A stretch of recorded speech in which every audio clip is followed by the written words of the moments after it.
indizíveis, coisas que ao homem não é permitido falar. Tamanha revelação que ele recebeu de Deus. Nesse homem me gloriarei, mas não em mim mesmo, a não ser em minhas fraquezas. Mesmo que eu preferisse gloriar-me, não seria insensato, porque estaria falando a verdade. Evito fazer isto para que ninguém pense a meu respeito mais do que a mim, do que em mim vê ou de mim ouve. Queridos, o apóstolo Paulo está dizendo que tudo isso que ele está ensinando, não só aqui em Coríntios, nas outras cartas, Filipenses, Colossenses, Efésios, todos os seus ensinamentos, tudo isso ele ouviu de Deus. Ele foi arrebatado ao terceiro céu e ouvia a voz de Deus, a revelação de Deus. Então, é assim que nós devemos viver, buscar a sua presença, viver cheio do Espírito Santo, para que possamos obedecê-lo, viver de acordo com a sua vontade.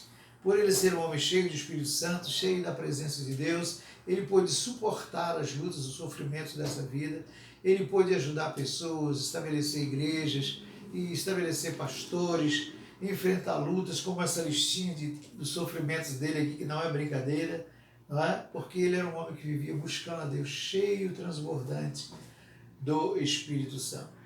Muito bem, mas ele deixa aqui algo tremendo, e eu peço que você guarde essa lição aqui, porque ele era um homem assim que vivia transbordando do Espírito Santo. Ele corria um risco de se sentir orgulhoso, vaidoso. Aí o que aconteceu na vida dele? Ele nos conta aqui.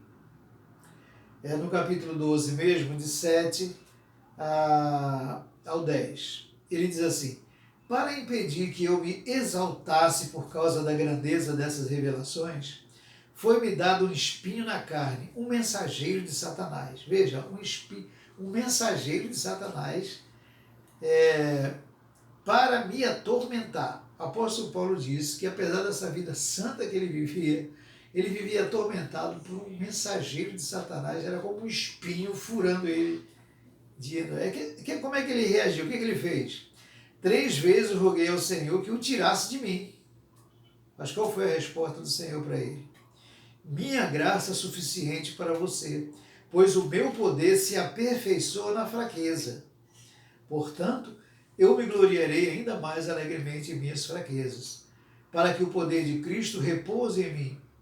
Por isso, por amor de Cristo, regozijo-me nas fraquezas, nos insultos, nas necessidades, nas perseguições, nas angústias, pois quando sou fraco, é que sou forte. Querido, o que nós estamos aprendendo aqui? Que o apóstolo Paulo foi um homem, como ele foi, que abençoou a igreja nesses 12.000 anos, e nós podemos dizer que é o homem que viveu mais próximo a Deus, que recebeu mais revelações de Deus, durante a sua vida. Ele disse que, para que ele não se exaltasse, não se sentisse orgulhoso, vaidoso, infelizmente nós já vimos tantos homens de Deus, grandes homens de Deus, mulheres de Deus, usados por Deus, e aí deixaram o orgulho, a vaidade tomar conta, achar que é melhor, superior que os outros, caíram, perderam a sua fé.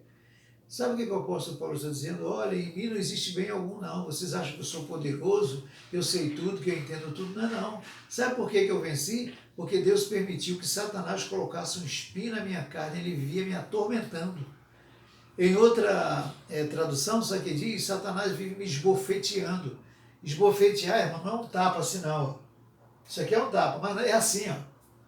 Sabe quando alguém dá um tapa assim, desprezando, envergonhando, humilhando? Paulo disse que ele venceu, irmãos.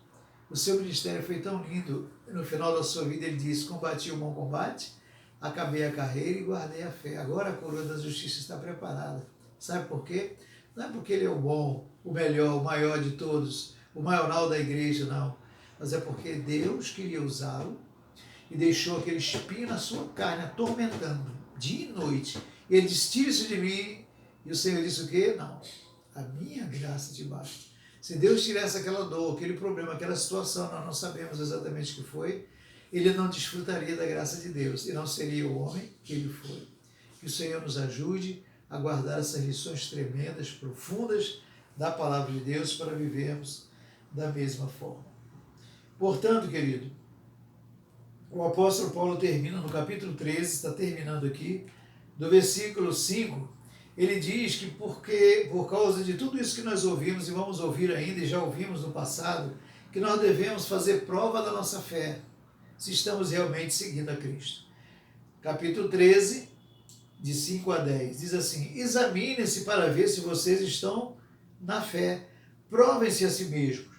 Não percebem que Cristo Jesus está em vocês? A não ser que tenham sido reprovados.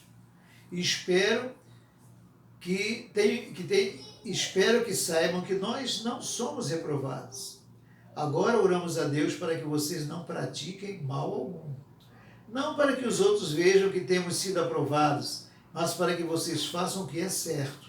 Não é para a gente aparecer, é para vivermos de maneira correta, embora pareça que tenhamos falhado. Pois nada podemos contra a verdade, mas somente em favor da verdade. Ficamos alegres sempre que estamos fracos e vocês estão fortes. Nossa oração é que vocês sejam aperfeiçoados.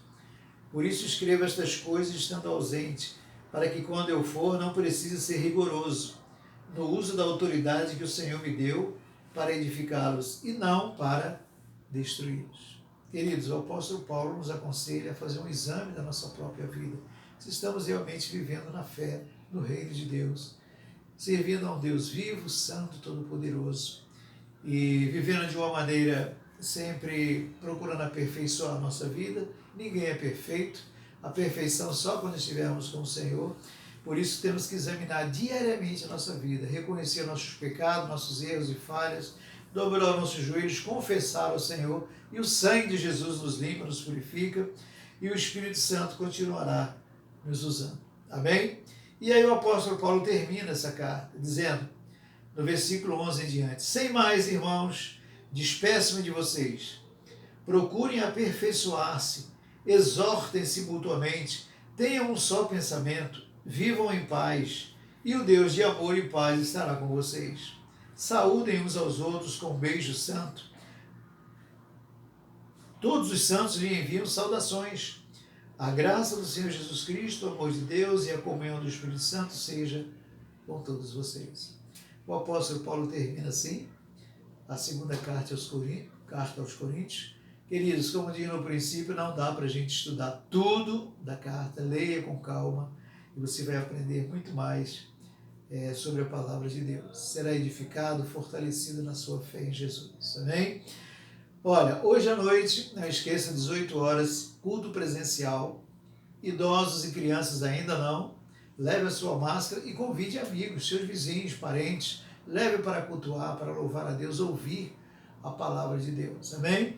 Terça-feira, reunião de oração pelo Zap. Se você precisa de informações, ligue para nós. Que Deus abençoe a sua vida rica e abundantemente. E que o amor de Deus, nosso Pai, a graça do Senhor Jesus Cristo, a comunhão e a unção do Espírito Santo permaneça sobre a tua vida, hoje e sempre, em nome de Jesus. Amém.